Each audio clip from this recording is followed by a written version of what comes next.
Quand on arrive à la fête des tabernacles, on constate combien l'ordre des fêtes est précisément juste.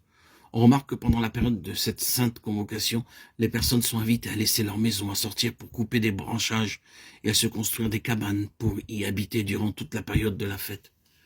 C'est un acte corporatif et si vous voulez examiner cette fête des tabernacles dans l'Ancien Testament, vous constaterez dans le livre de Néhémie qu'il y est fait référence au passé. Et dans le cas du reste d'Israël, quand cette fête des tabernacles a été rétablie, il y a un lien évident qui est fait entre ce rétablissement et la sortie d'Égypte. Lévitique 23, 42-43. Il est dit que cette fête des tabernacles est censée perpétuer la mémoire de la sortie d'Israël de l'Égypte. Mais quand ils sont sortis d'Égypte, il n'y a pas eu de fête des tabernacles établie.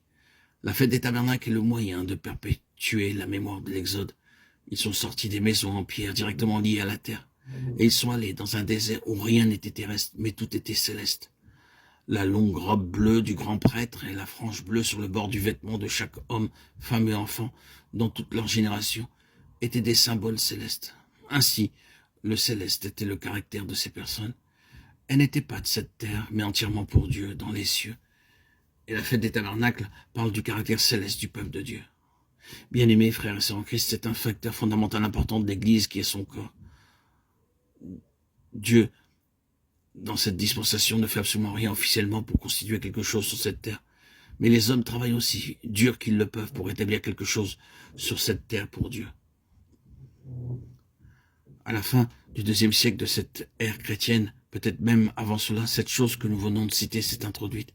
Il y a eu des moyens et des méthodes qui furent adoptés pour que l'Église soit quelque chose sur cette terre, pour l'organiser comme une force dans ce monde, pour la façonner de telle manière qu'elle attire et impressionne les hommes de ce monde, en sorte que le monde tienne compte d'elle et dise qu'elle est une grande puissance, quelque chose qui ne peut pas être ignoré.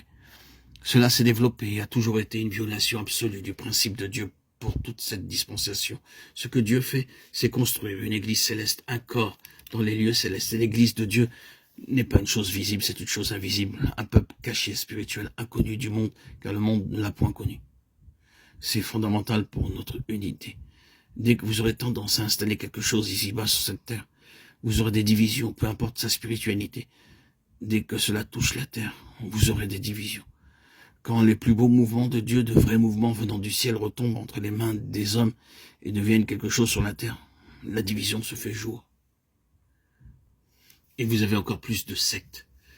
La seule sécurité, c'est de délaisser la terre, c'est de reconnaître ce que Dieu est occupé de faire. Il y aura un témoignage ici-bas dans ce monde, mais il y a une différence entre être un témoignage dans le monde et être une organisation dans le monde.